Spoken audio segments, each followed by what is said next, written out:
back to Glamhive Live Beauty and Style Summit. I'm Jessica Moyer, and it has been incredibly exciting to be here with you today and in the presence of some of the best and the brightest in the beauty and style industries.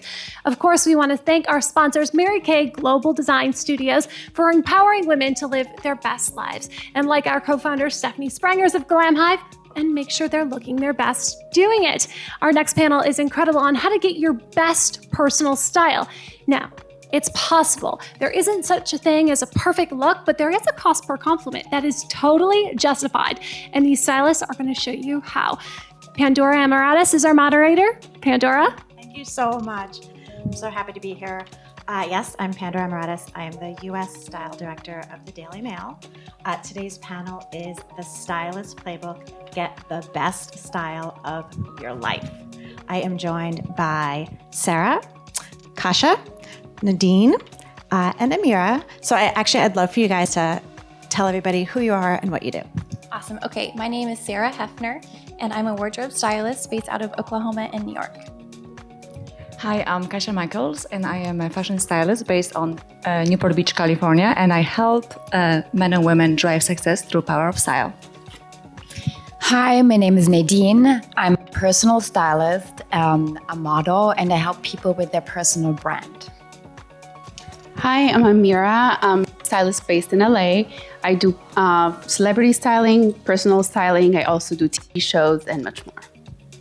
Thank you so much. I feel like you guys kind of do the same thing, but it's a little bit varied, which is so awesome.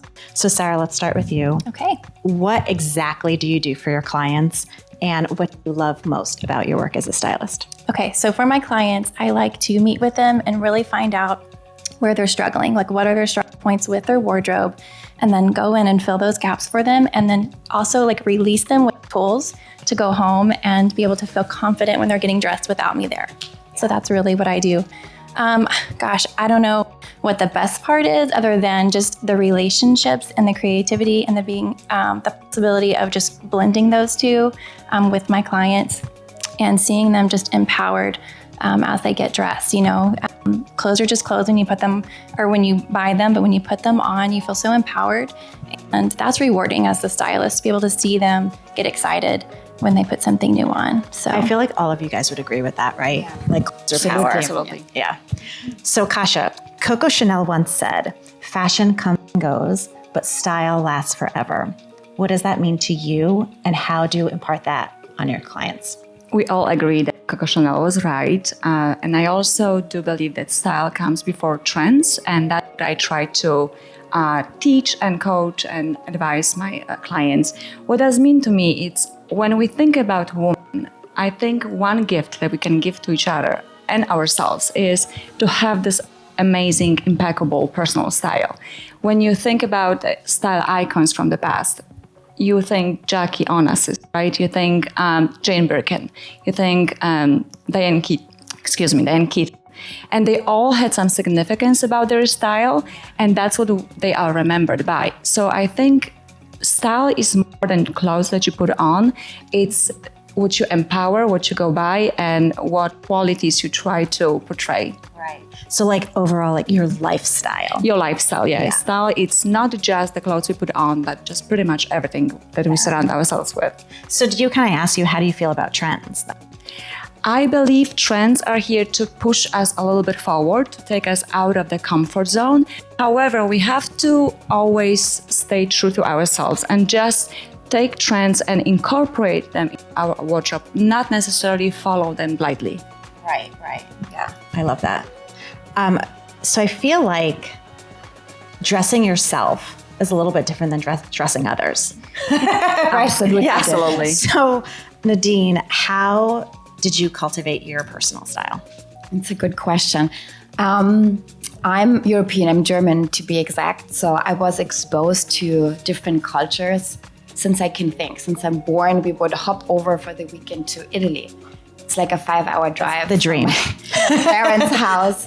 So just a ton of people watching. I was always very curious, observing. And then also I grew up in a bookstore. My family's business was owning bookstores and magazines, so I was exposed to that as well. being surrounded by magazines nonstop. And then I started modeling at 16. So I started traveling full time at 18. I moved right away to Paris, then Athens, Tokyo, Sydney, Barcelona. I lived in a lot of different places, London. And, I was exposed to all the designers. I worked for all the fashion magazines. I did fashion shows. I basically got paid for playing dress up. So Also the dream. So I think that cultivated most of it. And I think that was really it. Just being exposed and around by it a lot and watching women, and not only out of the fashion industry, really real women as well. I mean, whoever wasn't, has been to Paris before, I mean, you can't help it. They're amazing. And how stylish are they just riding a bicycle? Oh my God. Like, I know. yeah. Yeah. I love that. Okay, so Amira, what would you say are the fundamentals of having enviable style? Having enviable style, I think it's much more than just the style itself. I think it starts with also embracing your style. No matter what it is, just be fully confident and comfortable in it. So even if it's not trendy, if it's your style, just follow it. And I think also the other element is about choosing pieces that actually highlight your attributes instead of focusing on hiding some insecurities. So I do see the difference with my clients. Let's say they like their shoulders, and I put it off the shoulder top or dress, and they just appreciate that about themselves, and it just gives them that extra pep, that extra confidence. Yeah. Okay, so Sarah, when do you think someone should seek professional help? I think my first response would be anytime, right? Because as a girl, we do that anyway, because we text our friends, and that validation from a valuable source just fuels that confidence as a woman, right? We do that already.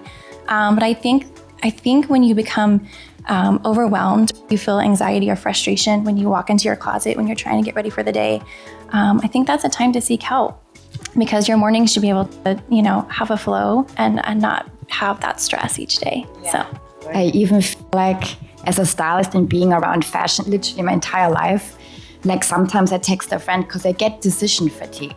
I help people all day long making decisions, what do I order? What do I put on? Is this size or this size? Do I pair it with this? And then I am confident in my own style, but then I just get tired. Sometimes I'm like, you tell me, should I wear this or this? Yeah. I actually have a thing with my clients, and I do a rapid style session where they can go on, if they're already a client, and do a 45-minute phone call or text.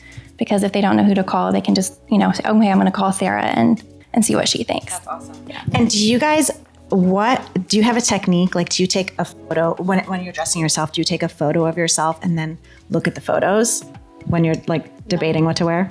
No, that wouldn't be. I do that. No. I do that sometimes because we live in an old house, an old historic house, so we have to redo our walk-in closet. So closet I can't see anything. There's no light in there. So I don't even know what I have, but I do take pictures. So when I have to rush, I can just look back really quick what I have and how I was thinking of pairing it. Yeah. It just works for me, right? And I do recommend it to clients, and they love it. Yeah. And Sarah, I'd like to go back to you. So what are the first steps to helping a client achieve their signature style? Because I feel like we all kind of have a signature style, right? Yeah.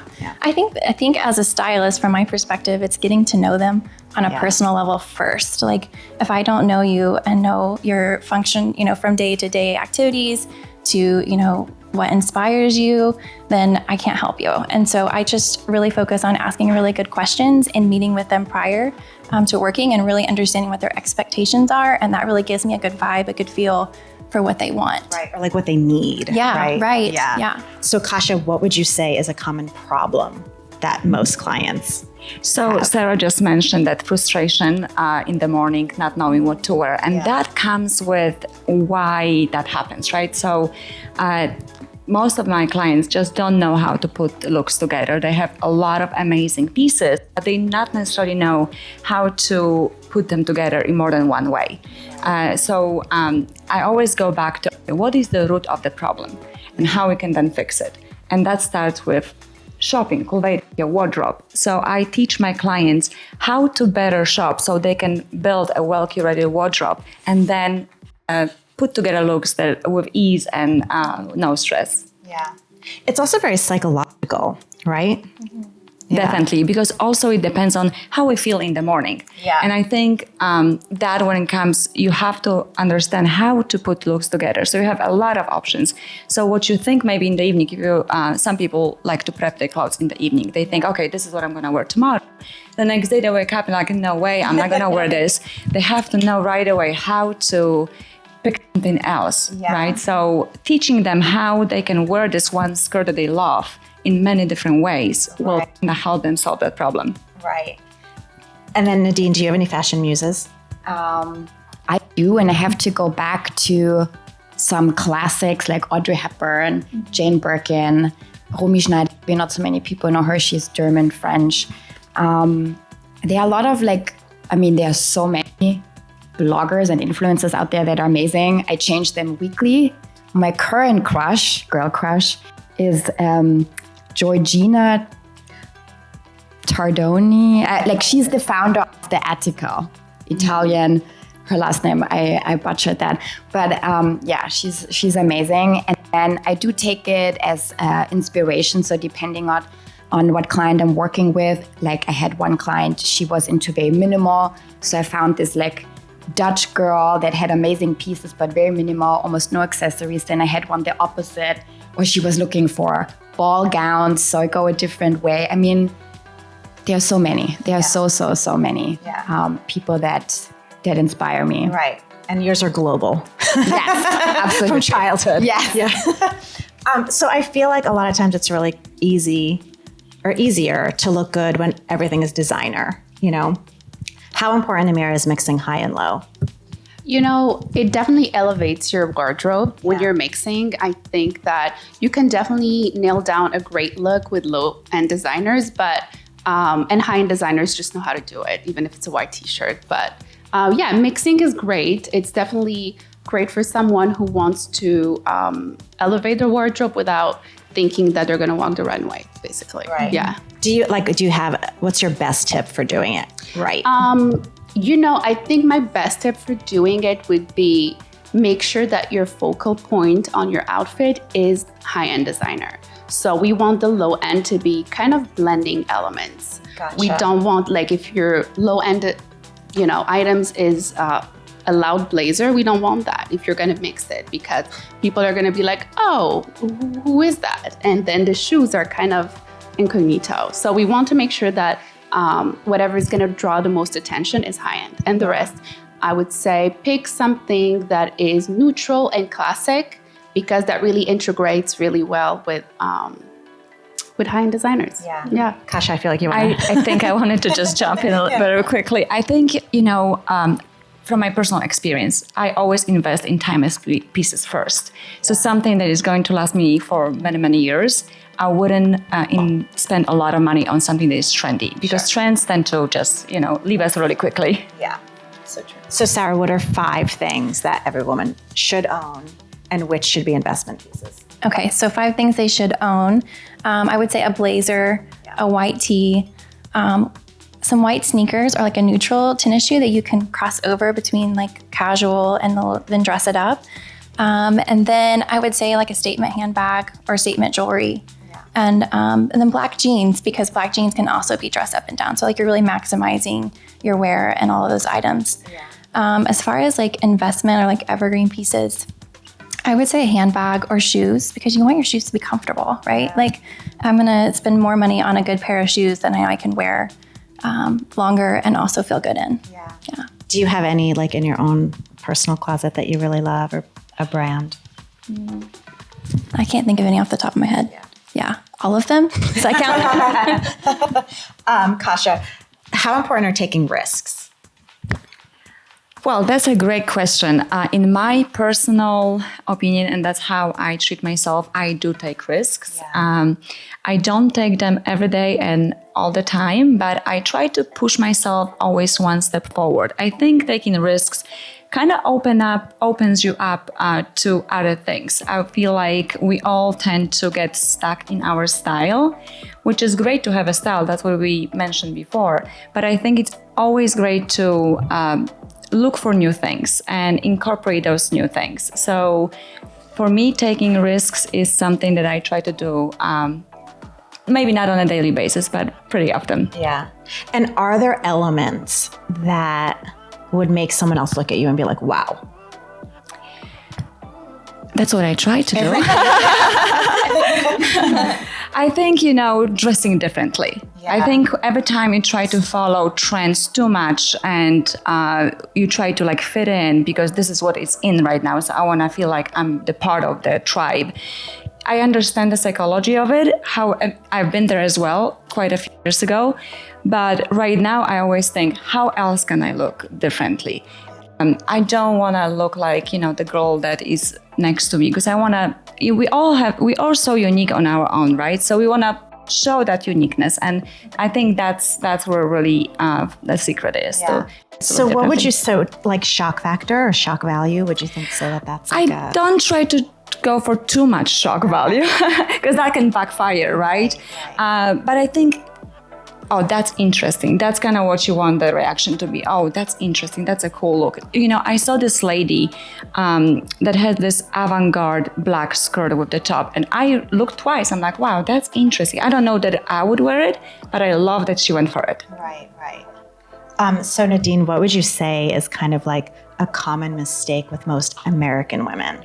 And how would you say, like, what's the cure? That's a very, very interesting question. So I think number one for me is in America, everything is made to be consumed, or there are signs everywhere, overconsumption. There are sales everywhere all year, out like these shopping malls and outlets, and it's just too much. Yeah. So I think women always get like pressure to buying, oh, it's on sale, I just grab it really quick, and they end up with all these random things like price tags on it. And when I ask them sometimes, so why did you buy it?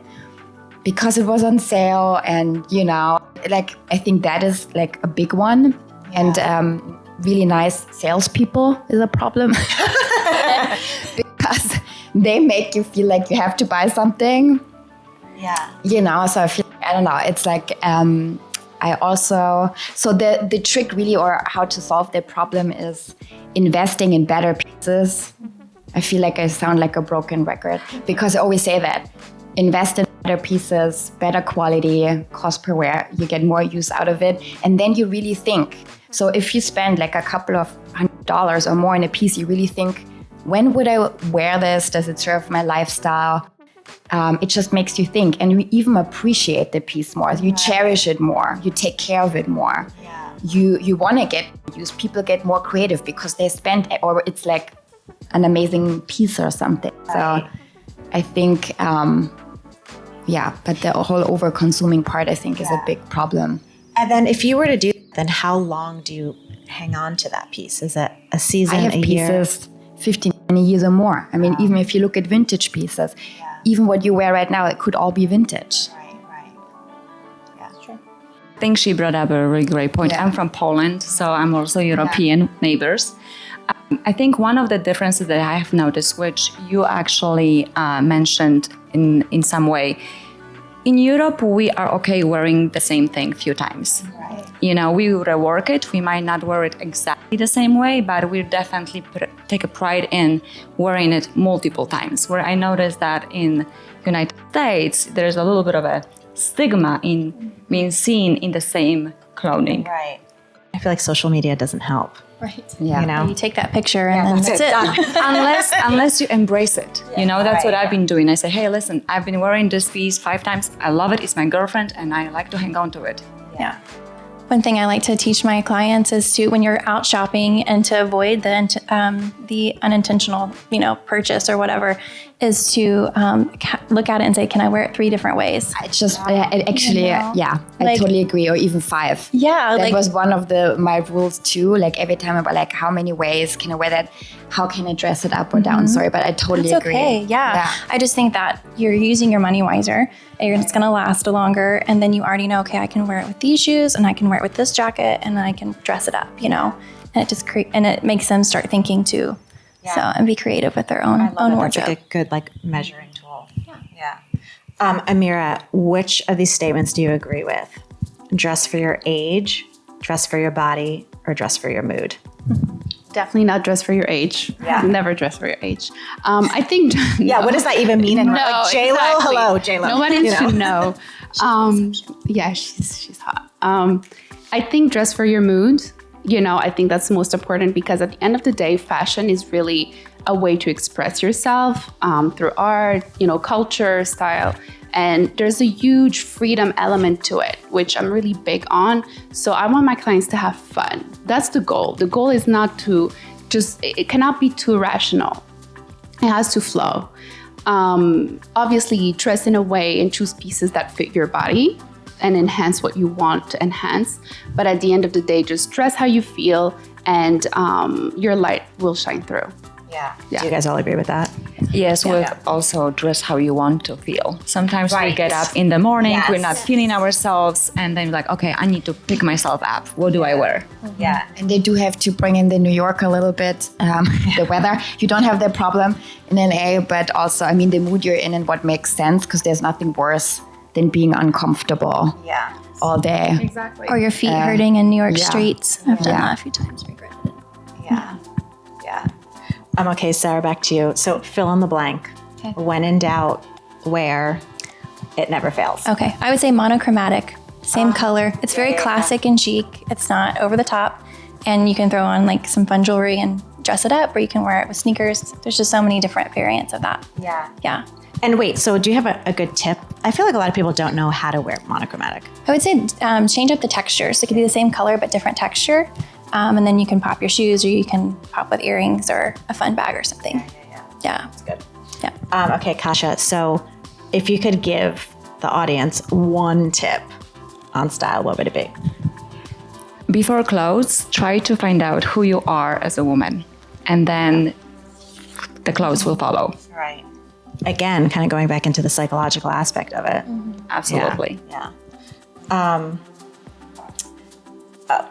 Okay, Nadine, what is an issue that what do your clients usually want to know? What do they want to know? I know they all want to feel great. As like a broad statement. Yeah. I feel like the biggest work that we have as stylists, like they sometimes don't know what they want or need. They don't even know to ask the right questions. So we have to do that work. Do they need a complete, overhaul? Is it just filling in the gaps? Sometimes, and it's really, again, like the psychological point, like talking them through. So many times I walk in people's closet and they already have a lot of good stuff and exactly what suits their lifestyle. They're almost confirmation or just to add in accessories or something like that. But yeah, just kind of taking their hand, along the journey. They all want to feel good, and they just need confirmation sometimes. Yeah. Amira, what would you say are your top 3 tips that like anyone can use right now to elevate their style? So I'd start by choosing pieces that are luxurious fabrics. Fabrics I'm really big on. I think it definitely shows a piece in its best light. And then the second thing I would say, just get everything tailored. Not we might be the same size, but we don't have the same body. So getting every piece tailored definitely, it makes everything more chic a little bit. And then the last thing would be, so there's some items that are called rotating items. So these are items that you're gonna wear with different outfits and different ways. So those pieces, if you can, invest for high-end designers because it will definitely make the difference. Yeah. Okay, so I'm going to throw out some rapid fire questions, like any of you guys can answer them. What is your idea of a perfect look? The one that makes you feel confident. Yeah. And good fit. Do all of you guys have that in your wardrobe? Like when you have to go somewhere, are you like, I know? I think we all do. I definitely have a few staples. All have some sort of uniforms, right? Right. And if I'm in doubt, I'll just go for that one of the uniforms. And yeah, definitely. Yeah. What is the most worth it, extravagant item? I think a bold coat. Yeah. I'm a sucker for like a really nice coat because I mean, even in LA in the winter, you can wear it. I wear some of my coats here, and it changes everything. Your outfit, even if you're wearing all black, very simple, a really gorgeous coat makes a difference. Yeah. I feel like in New York too, like nobody even knows what you have on underneath it. Yeah, So, that's true. Yeah, I feel like the Olsen said that one time. Like you could be wearing pajamas, like nobody knows, you know. Okay, so what? Oh, okay. Actually, I'd love for all of you guys to answer this, and I feel like Sarah, you did already. But what do you love most about your occupation? Relationships. Yeah. Yeah. Seeing people achieving their goals through, you know, the style, because we have clients who sometimes struggle with certain things, and picking up their clothing really picks up their mood, and they can go after their dreams. Yeah. For me, like having been on the other side of it, like having the relationship with the client more rewarding, and it's much deeper. I mean, as much as I appreciate the art form of fashion magazines and all that, it's like at the end of the day, it's like, bye, see you later. And with a real woman, you really like feel like you can change their life and make an impact. Yeah. So it's like deeper. It's nice. Do you guys have clients that you are like, wow, I really changed their entire life just by like helping them with their wardrobe? Yeah. Yeah. I helped a client of mine find her husband. No. Yeah. How? Please do. Well, you know, when I started with her, long story short, she really wanted to pick pieces that are a little bit not really tomboyish, and I don't have anything against that, but just didn't fit her well. And her main reason was that she didn't like her hips. She wanted to hide them. So we're like, we're going to try something different. It was really difficult because it's hard to change a habit. But she started dressing in a more, you know, just showcasing her femininity. Yeah. And then it gave her that really of confidence that if somebody would approach her, she was more at ease and able to respond. And, you know, you just have that positivity. Even if you choose an outfit and you help someone get it right, that positivity and energy really carries on in their daily life. Yeah. So, you know, if you have kids, you go home, you're happy about your outfit and it suits your lifestyle, you just shines through. I think you become more productive as well. Absolutely. Like when I stay in my pajamas, like it's kind of like the attitude. It's you need to give yourself the self-love and respect of, Yeah. you know. So when you guys were home, were like quarantining, what were you wearing? Full-on outfits. You were. With the heels, absolutely, every day. Wow. For me, clothing is really more than the clothes, right? It really affects my mood. And so for me, I needed to stay productive, and that was the way. So I did dress every day, head to toe, makeup and all. I did not wear heels, but elevated casual, I would say. Lots of like button downs, but I would accessorize jeans, not just pajamas. Yeah. Yeah, it's amazing when you get out your yoga pants into your jeans and you feel dressed for the day. But I would pair that with a blazer and my sneakers and feel at least put together. I call it put together. I mean, you may not be dressed up, but you're at least calculated and out of your pajamas. Yeah, I mean, I wore a lot of loungewear, I have to say. But I tried to add some accessories like Nadine mentioned. And the day that I put on, you know, something different that I would wear it to go outside, I definitely felt different. I can tell you that. And the boost of energy was insane. Yeah. So yeah, we try to make the best of it.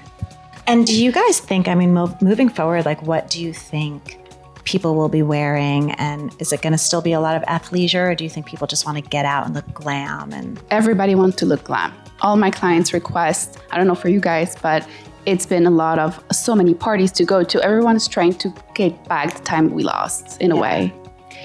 Definitely dressed up. However, there is this transition right now between a little bit more of like a comfortable, elevated comfortable, because some clients have picked up on weight, so they not necessarily like to be, you know, in tight dresses or even, and they don't want to spend an extra amount of money on a complete new wardrobe because they love the pieces that they have. Right. So like, oh, well, I lose weight so I can wear the clothes that I love, but in the meantime, what can we get that is a little bit more comfortable but elevated? Yeah. Like transitional wardrobe, right? Yeah, exactly.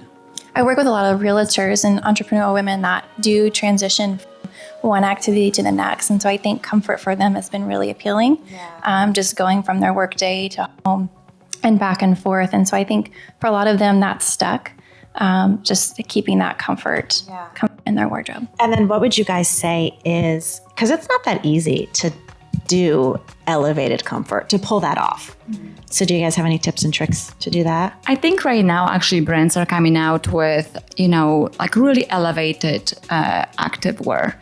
Some joggers that are from better fabrics, paired with some cashmeres. So all of already that is different than your regular cotton sweats, right?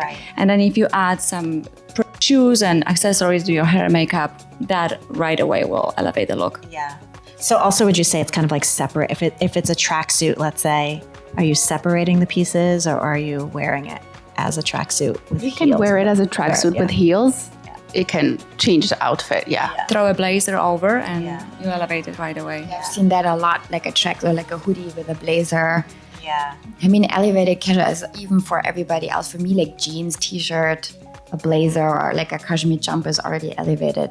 It doesn't have to be athleisure to be casual. Right. Okay. Jumpsuits are always a good fix. Yeah, one and done. One and done. Yeah. And then do you guys have any favorite brands, either ones that you just discovered or tried and true ones? Both high and low. Actually, just recently, this dress, it's Alexis. And then my friend launched this jewelry line, Christina Caruso. Wait, what is it? Christina Caruso. Beautiful. Yeah, it's really pretty. She has, amazing pieces. Yeah. I had one client that just bought, she launched and I brought it over to a client's house and she bought the entire collection of the one piece. Wow. And she's all about creating like a capsule, wearing it all different ways, lots of like chains, things that you can wear as a belt or like different ways around of that. I love multi-use pieces of everything. These are a little bit of a statement, not for every day, but for today. Amira, I feel like They look nice. Yeah. I was going to say Christian Dior is my favorite all time. I think his tulle gowns is just something you can wear the most extravagant Sunday brunch and it's just so dreamy. I love it. Yeah. And would you wear that anywhere? I would. Yeah. I would. And you can too. With a hoodie on top. I mean, if you like want, dress yeah. I think it's very common right now to take a tulle pleated skirt and put it with sneakers and t-shirts, right? So where else you would wear that to the evening with some high heels, right? So it's really common right now to mix that super glammed piece with something super casual. Yeah. And then what would you guys say? I mean, why do you think your clients come to you? Like, what would you say is like one of your best characteristics, or how would you describe? I would say just relatable and being able to understand where they're coming from and put myself in their shoes and say, okay, how can I help you best so that they know their best interest is in my heart. Like I want the best for them. Yeah. And so I think that would be what mine would say.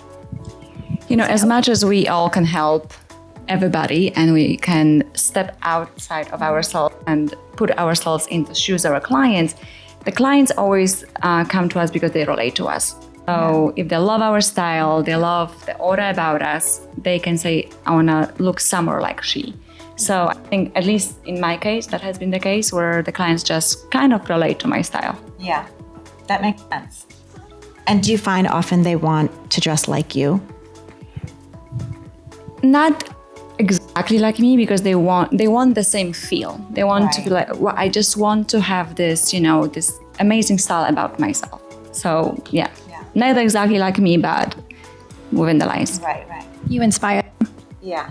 So we all are, right?